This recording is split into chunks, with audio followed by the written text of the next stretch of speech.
This is gonna hurt me just as much as it's gonna hurt you. Doctor Strange in the Multiverse of Madness has just about as much in common with the original Doctor Strange as I have in common with my estranged uncle.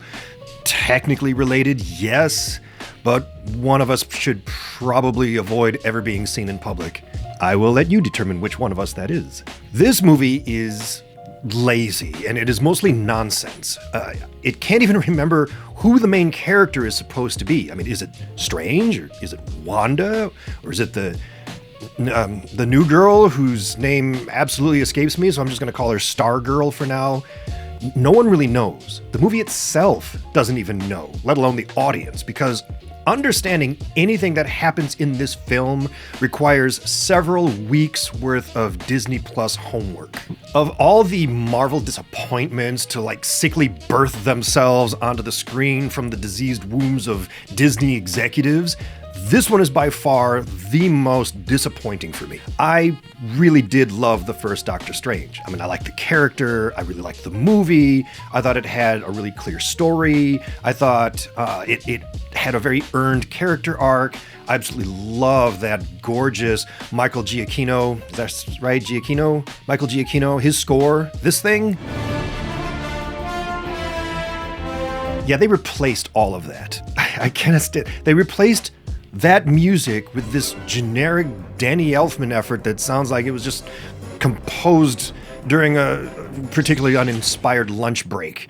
And Strange somehow feels more like himself in Spider-Man No Way Home than he does in his own movie. So this is much less a sequel of Doctor Strange, and this is more like a sequel to WandaVision, which is only a problem if you've never actually seen WandaVision, or if you came here expecting to see a fucking Doctor Strange movie. I don't know what you're thinking. This movie came out in 2022, I think. So yeah, okay, you're a bit late to the party, aren't you? Yes, fair enough. So because of that, I'm not really going to waste your time with some kind of exhausting plot breakdown. I'm assuming if you're watching this, you've either already seen the movie or you have somehow absorbed its contents through cultural osmosis. You know what? I'm going to say better late than never. And besides, the wounds from this movie, they still feel very fresh. Plus, I have a microphone. So you will listen to every damn one! I want to tell you a quick story about my wife.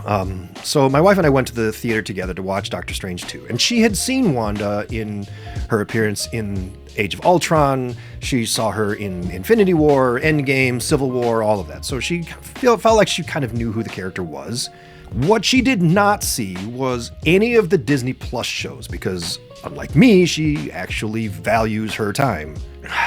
So when we went to the theater to see Multiverse of Madness, she spent the first half of that movie leaning over to me, asking me questions. Who are those kids? Why does she have kids?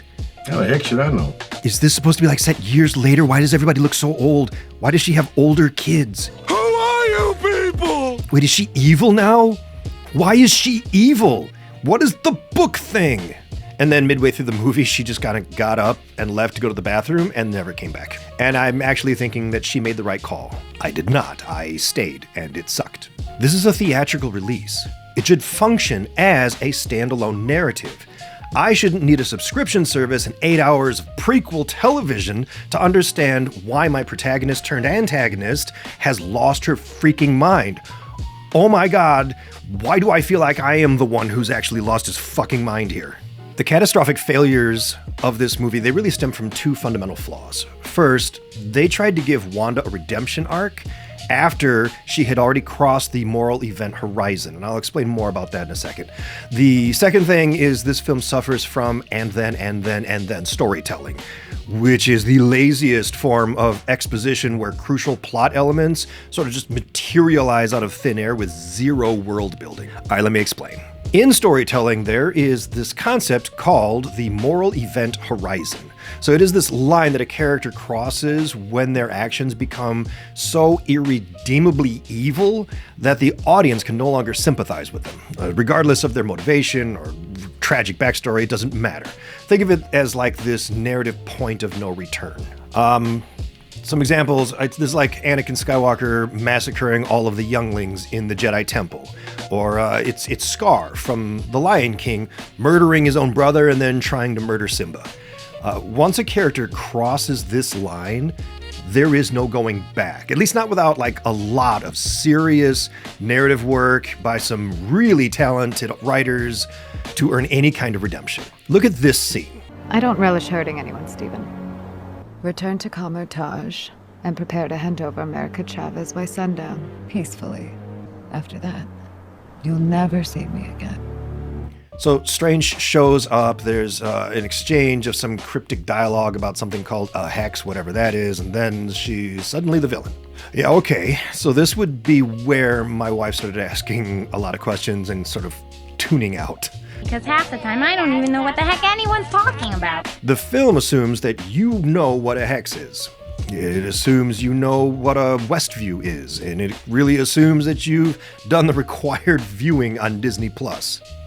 I made mistakes, and people were hurt. But you put things right in the end, and that was never in doubt. People were hurt. So that's the extent of the moral reckoning for psychologically torturing an entire town. Yeah, my wife may have skipped WandaVision, but I unfortunately watched the whole damn thing. People were hurt. Like she accidentally backed her minivan into a bus or something. It's like, I don't know, oops. Like she didn't actually kidnap an entire town and turn them into her puppets. But you know what? Whatever.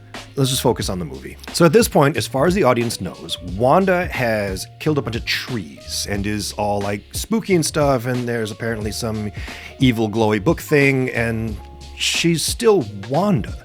Like she's still talking at this point. She's still trying to find like a peaceful resolution. So finding her way back, also known as a character redemption arc, it is still very possible at this point because this is the Wanda that we know. Oh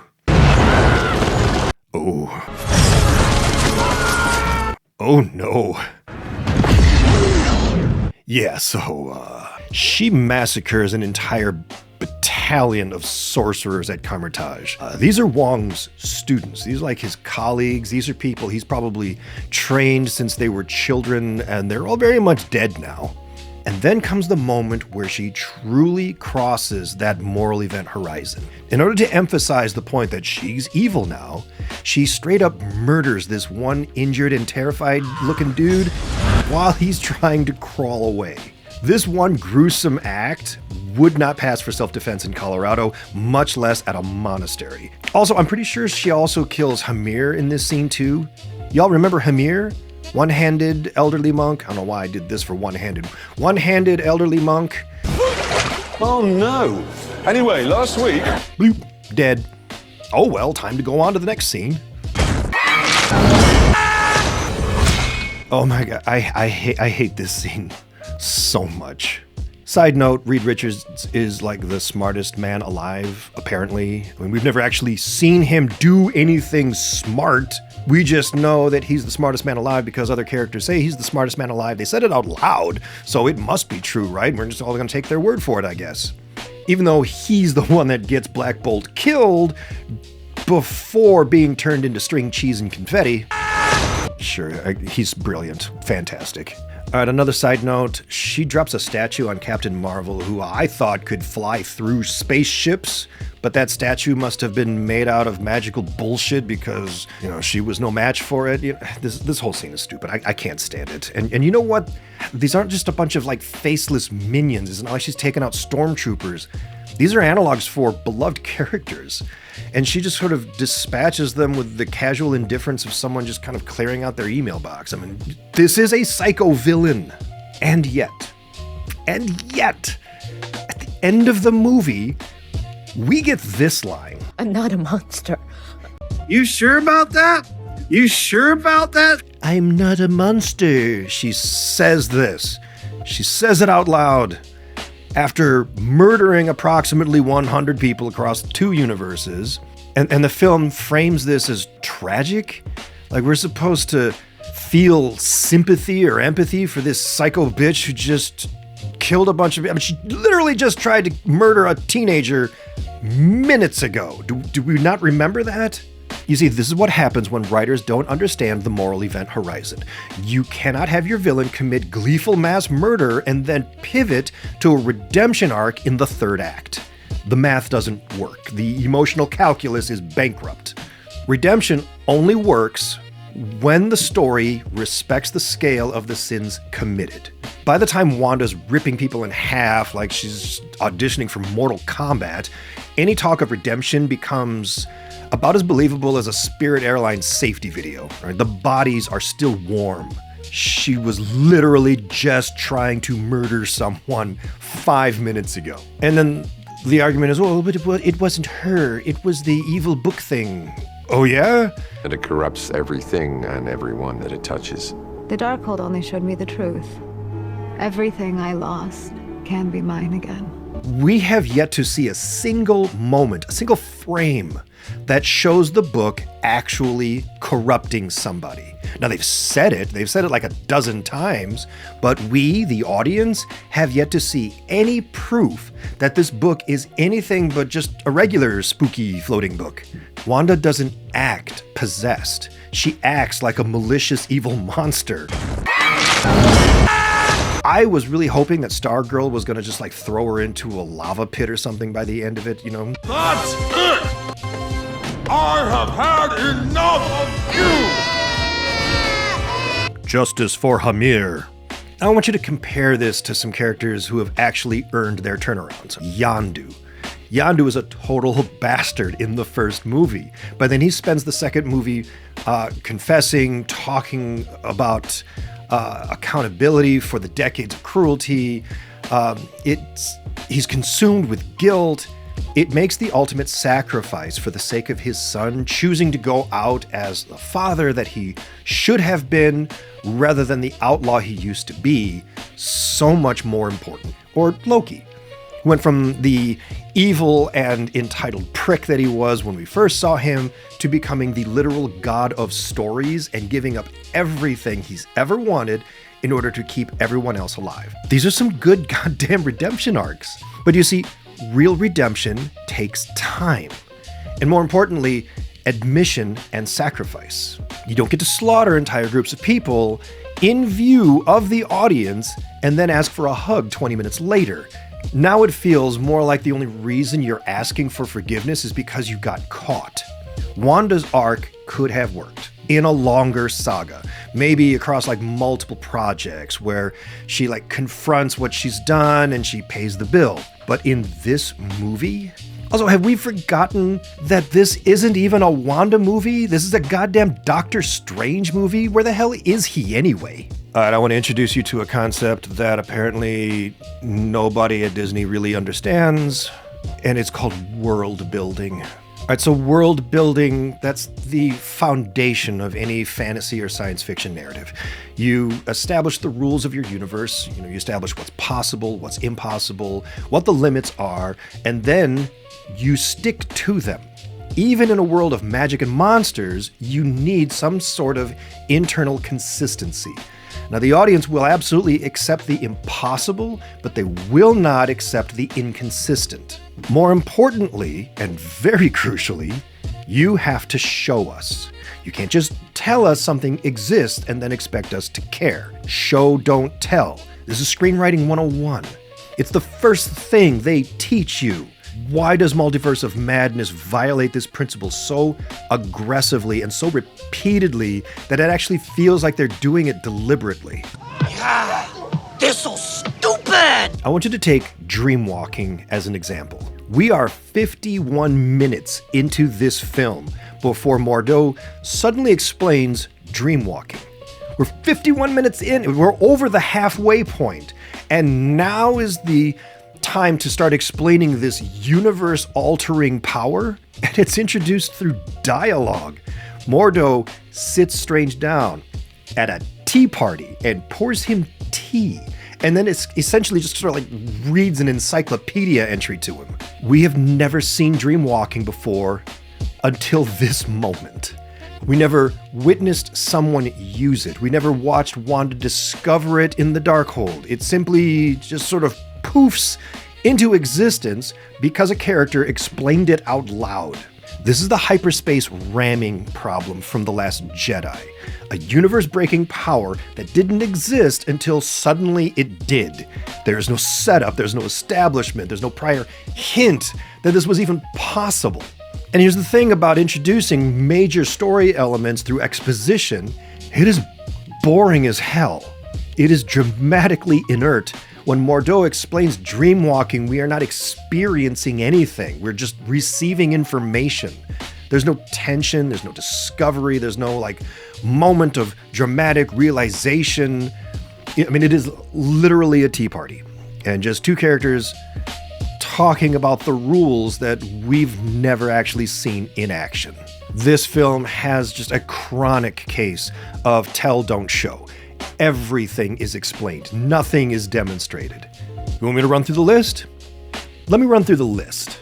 The Darkhold corrupts everyone who reads it. Oh yeah, that sounds ominous. That sounds like it should matter. So, can we see that? Can we watch someone's mind unravel as the book takes hold? Can we witness the corruption in the addiction and can we just see it? Can we understand visually what this artifact is doing to people?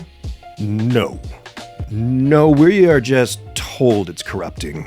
Wanda reads it and goes evil, but she was already pretty evil by the end of WandaVision, so, I mean, what exactly did this book add? We have no idea, because we never saw the corruption happen. I hate this thing. The Book of Vichyssoise. It can give a sorcerer whatever they need to defeat their enemy. Well, that sounds important. Sounds like something worth pursuing. So, what the hell does it actually do? What does this look like in practice? Well, we never find out. I mean, the book glows. I mean, I guess it floats magically, and then it gets destroyed. Pretty easily, in fact. And that's it. We spent a significant chunk of this movie chasing after this stupid thing, and then we never once get to actually see what it's actually capable of. And because we never saw what it can do, why should we care that it's gone?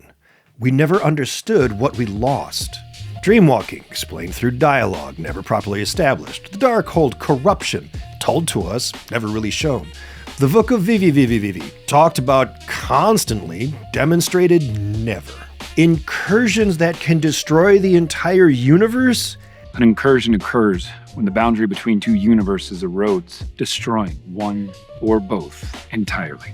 You sure about that? We kind of see the aftermath a little bit of, I guess that's what it's supposed to be. I guess that's what it looks like. I suppose. Again, mentioned a few times, we never actually see the consequences of it. If it's incursions you're worried about, do you seriously think I'm a bigger threat than the Scarlet Witch? Oh, we can handle your little witch if she decides to dreamwalk. Yeah, what he said, dreamwalkings can cause incursions that destroy entire universes. That sounds absolutely catastrophic. That sounds like the stakes couldn't possibly be any higher, except we've never actually seen an incursion. We never actually witnessed a universe collapsing, and we never experienced the horror of reality unraveling. We're just told that this can happen. And we are expected to be frightened based on what exactly? I guess somebody's word that this is a bad thing, I guess. Here is the fundamental problem. If we don't see the threat, we cannot feel the stakes. You cannot generate tension through exposition. When a character says, this could destroy the universe, our response is, prove it. Show me the destruction. Show me the consequences. Give me something to fear, not just something to understand intellectually. The first Doctor Strange actually respected its audience enough to actually show us how this magic worked instead of just stapling a lore paragraph to our foreheads. We see the Time Stone early in its, quiet little Apple experiment, where we are handed a bit of foreshadowing through visual demonstration. It's subtle, but it's very clear. The film is planting seeds. Later, when he then rewinds the Hong Kong destruction, the movie escalates the idea without breaking it. We see time bending, reality sort of snaps back into place, and suddenly you, the audience, understand exactly how dangerous this thing is. And more crucially, you actually learn that its effects can reach beings like Dormammu. So, at the end of the film, when Strange walks onto the final confrontation and traps a cosmic god in a time prison, it doesn't feel like last-minute made-up bullshit. It actually feels like the logical endpoint of everything we've already seen. The only reason this finale works, despite being narratively unhinged, Dormammu, I've come to bargain. is because the film spent the entire runtime teaching us its rules through action, not exposition. It earned the insanity. Multiverse of Madness never earns that kind of tension because it never does the work. It introduces the Darkhold, it introduces the Book of the Dreamwalking, the Incursions, Mount Wondergore, the Throne of the Scarlet Witch. This is all done through characters talking about them. And because we never see any of these elements in action before they become plot critical, none of it lands. I understand Sam Raimi wanted to do his own thing. Cool. He really is a visionary director, and he's got a very distinctive style. And you can actually see his fingerprints are like all over the horror elements of this movie. But here's the thing about playing in somebody else's sandbox. You have to learn the rules first.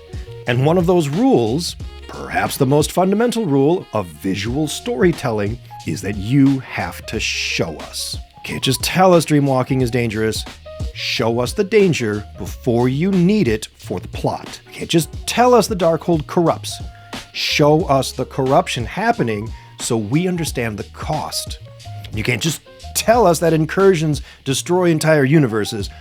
You need to show us a universe dying so we grasp the stakes. Otherwise, instead of world building, you just end up with characters reciting plot summaries at each other while the audience waits for something to actually happen. Nothing's happening. Nothing's happening. It is lazy. It is dramatically dead. And it's why this movie, despite all of its visual spectacle and horror flourishes, feels fundamentally boring. This is the poison of and then storytelling. And then there's Dreamwalking, we're told. And then there's a book, we're told. And then there's Incursions, we're told. And then there's a throne at Mount Wondergore, we're told. And then dreams are windows into other realities, we're told. We are told, and we are told, and we are never shown. When your world building consists entirely of characters verbally explaining things to each other and you make shit up on the fly, that is how a child tells a story. Car went out of the train and then there's a hole in the train. And then the car brought the box, then the police went after them, then the box hit the car, then it crashed into the ocean. Whoa! It is cute in small doses, I guess. But not exactly a 2-hour cinematic experience now, is it? All right, so finally, I want to talk about something that I really hated, like to my core. I hate this so much, and it is the treatment of death. And this is not just this movie. I've actually seen this in several movies, but since I'm just picking on this one right now, I'm just going to focus on this one. People die constantly in this movie. Brutally, graphically, horrifically. It has got Sam Raimi's horror sensibility, which is pretty vivid and valid. You know what? That's his wheelhouse. But here's the critical failure. The characters themselves do not seem to care. Wanda slaughters dozens or 20s or hundreds or whatever of sorcerers over at Kamar-Taj. Again, these are Wong's students, right? His colleagues, his community. Do you know what his response is? My car's just fallen. Yeah, that's it. It's a tactical status update. There's no grief, there's no rage, no moment of reckoning with the loss, just Kamar-Taj has fallen. Argos has fallen. Megatron has fallen! My car's just fallen. Who's Taj? And then we move on to the next set piece. Like, we're done. The Illuminati. This is Universe 838's mightiest forces. And they are butchered like they just wandered onto the wrong movie. Like Black Bolt, Mr. Fantastic, Captain Marvel, Captain Carter, who we've always wanted to see, Professor Patrick Stewart.